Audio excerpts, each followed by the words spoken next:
Majima Pirate Captain Pirate Hawaii Majima Pirate Hawaii Majima Pirate. This game genuinely slapped. It was like a lot of fun. Is Majima a pirate? Yes. Is he in Hawaii? Very much so. There's a lot of Hawaii here. Is it beating the Black Flag allegations? Fuck no. I think whatever the mechanics that they used at Black Flag are like a lost martial art lost to fucking time. Like, we're never getting it again. Skull and Bones was your closest thing you're getting, and that was a laughing stock. You might as well hit the Grand Line and get the One Piece, man. That's better rarity, man.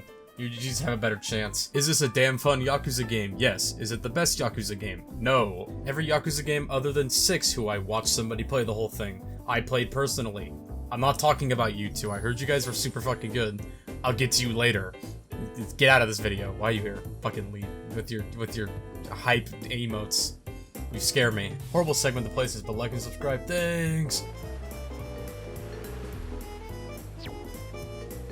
Did he just fucking dab? Did he just fucking dab? Did he just hit me with a Fortnite emote? Did he just dab? Did he just dab? I'm not crazy. Noah. Noah, ladies and gentlemen. This game has done something that no Yakuza game has ever done before, which is stop the ability to spam drugs, unless you're in a story mission. Then you can still do it, but beyond that you can't. Fighting a bunch of goons with 7 health bars and you want to hit a quick stamina X? Too bad. This is marked as a fucking mini-game. Your combat's split between 2 styles, Mad Dog and Sea Dog, which at the beginning of the game is more like a 80% Mad Dog and like 20% Sea Dog, when you don't have a whole lot of the items. Once you get the items, it becomes like 95% Sea Dog. If you really want to break the game, then just use the pistol. Don't even upgrade it. You can't even upgrade it. You can boost attack, but it doesn't matter. Just use the pistol. The game automatically becomes Wii Bowling. This game never becomes super challenging either. I played the whole thing on the hardest difficulty available from the beginning of the game, and it was a sweep when it comes to the story. There wasn't a single moment in the game where I actually sweated any bit. That didn't matter who I was fighting. Even the final boss was, other than his like 15 health bars, was very pathetic. But this game also heavily focuses on the crew element. Every single time you fight, you have a different companion with you other than the final boss. You have either your crew, you have your major crew, your raiding crew, your small crew, your storyline people, or even if you're by yourself, you have the little fucking tiger following you. Both classes are very much built around jumping between multiple people, and even the times when you're usually fighting like one major guy, he's usually got like a backup squad with him, or if it's just by himself, it's a really quick battle. Let me get an example they show from the trailer. You fight Saejima at one point, alright? One of the strongest characters, and I fucking cleaned him. It wasn't difficult at all. And then my game crashed because of a glitch where if you don't lock it to 60 FPS, it'll just crash your game every once in a while. And so I had to redo the fight, and I just cleaned him again. It wasn't... hardest difficulty, it was not a challenge at all. To give the game credit, I'm a decently thorough gamer. I'm a bit effective. I played a bit of the Banjo and Kazooie back in the day, alright? I'm a bit of a collectible guy. I did a bit of grinding. I did a bit of work. I did a bit of buffing up, and I would actually recommend against doing that, because you will fold almost everyone really easily. And I'm not talking like full upgrades or anything. I'm talking like just having like a decent set of rings and upgrades. You can sweep the whole storyline without issue. Ships, on the other hand, kind of fucking suck. For one, can we talk about the DLC stuff for a second? The Kiryu and Daigo ones specifically that we were given. What is this? This is... Can you sell this? This feels criminal. It is I don't even know if it was a joke or not, but this is comedically funny. That you just posted a fucking image of like the pin art of Daigo. As I used it the whole game. I used it the whole game because it was hilarious. And it shows up in cutscenes too.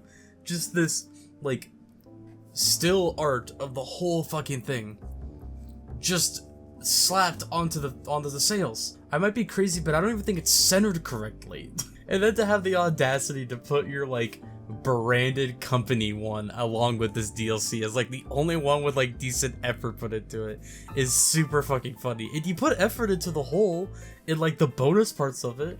Why are these just like staple arts you just threw up on the sails? They could have done something a little cooler with them. I was expecting my boat to be this like badass man of war. Instead I got Daigotron 9000 with this like horrible model of him gold stuck to the front of the boat, which is floating off of it, I'm pretty sure. I will give him credit. It didn't feel brutally busted having the DLCs, especially with some of the characters and whatnot because they have to level up their own way, so it didn't matter. But the upgrade, like the little like support guys were a bit busted, but beyond that it was fine. Sailing in general, it makes me sad.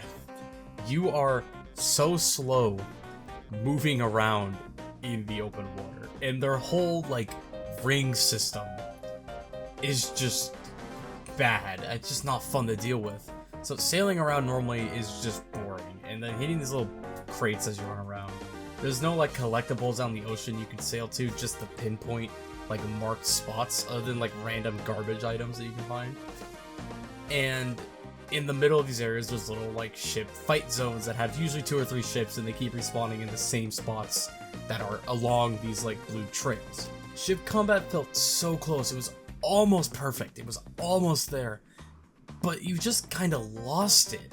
It was like, why do you have it so your weapons have to lock on to things? They don't have to. You can just kind of Hail Mary it, but they'll lock on automatically when you go buy stuff. Why don't just have the AoE? Just have the AoE like every other enemy. Everyone else has to use it, why can't I? I didn't need aimbot when you give me the ability to use fucking laser cannons. I could have just had the laser cannon. There's no armada system, there's no like capturing fleets, there's no stealing stuff from fleets after you take them.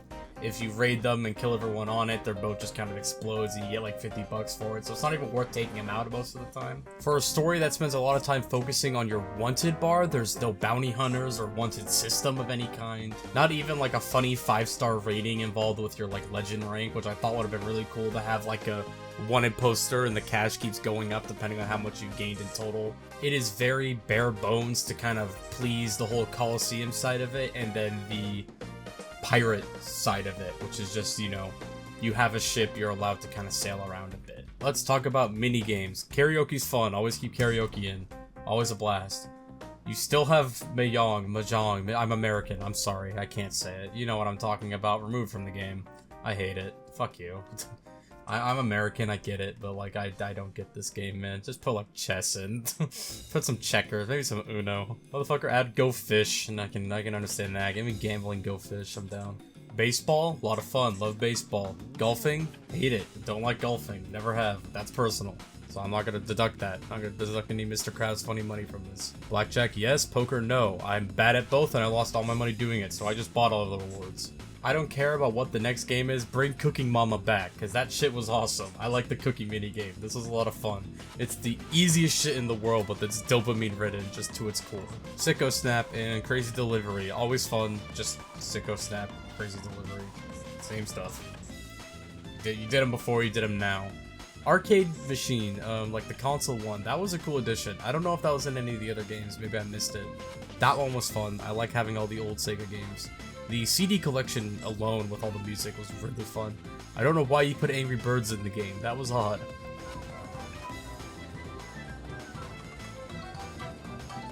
Why? But I mean, it was awesome, but that was odd. Before I get into some spoiler parts, final thoughts, would recommend, very fun. 60 bucks is a little steep.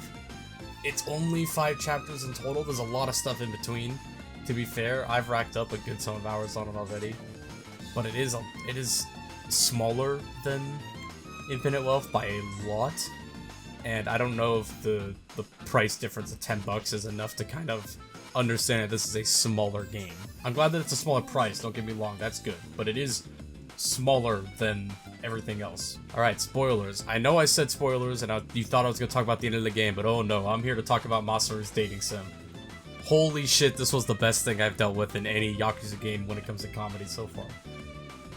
This was awesome. Please bring back like another hour-long dating sim in another part, because this was the most fun part, doing like 5 boring-ass side missions, and then heading into this hour-long live-action segment.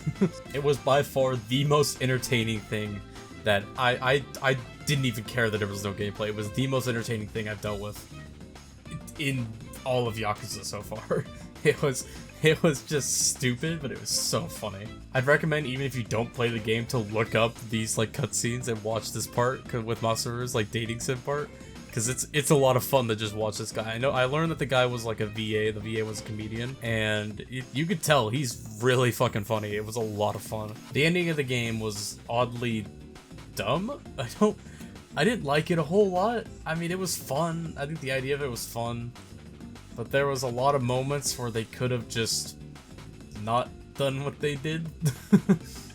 I mean, some of it, I guess, made sense, but some of it didn't. The one Yakuza guy specifically didn't make sense. So he ran over to take Noah, and he said he was going to hold him hostage, and instead he killed his dad, and was then shocked about killing his dad. And didn't understand the idea that if he was even going to grab Noah in the first place, for one, if you weren't going to kill, why'd you grab the knife? Second off, if you're going to hold him hostage, everyone knows you're not going to kill him, then why'd you grab the knife? Third off, if everyone knows that you're just not going to kill him, then why would we even care if you're holding a kid hostage? Because you follow Yakuza rules, and by this point in the game, I think everyone there knew what a fucking Yakuza is. Fourth off, no, we did not need him for the final battle. I don't think we needed him to take the one cannon. We had more crew members anyway. Sixth, there was not a single alarm that went off the whole time we ran through the entirety of Madlantis. With all of that security, not one person sounded a fucking alarm. Eighth, why are you just sitting up in a room by yourself with no other security? Ninth, why did the sharks get replaced by a white whale? 10th, why are the white whales just all of a sudden the key to everything involving eternal life? Why did the old man just keep a bunch of them on his fucking front lawn? I don't even know what number we're on now. That one was just stupid. And why did he dump them all in the water? Was he hiding them before he died? I don't get it. And for the final one, at the very beginning of the game, because I do want to talk about this, Majima did plan to kidnap a kid. Just straight up, he was going to kidnap a child. We all understand that, right? Like, he was just going to take Noah, whether the father came or not. That was the first plan until it changed. Like, he did just plan to kidnap a kid. And you do, this is a random person you could take, which is a child, who's a support character, which you also just kidnap. You just kidnap 2 children. They can't give consent to that. I think we all learned this at this point. I mean, you can't just take children. like you get the issue there, right? You get where the problem is. And I'm not even going to mention Majima getting freaky with the baby tiger, with that whole VR sub-story. I'm just gonna pretend like that didn't happen. I understand that maybe that was like something that was like funny, and I mean it was a little funny, but that was I kind of have to live with the fact that Majima was kind of into that, and he never really saw anything issue. Like it was kind of pulled up as a joke. But damn, Majima, something ain't right about that. A little fucking weird, man. A little fucking wacky. That's all I got. Like and subscribe. Goodbye.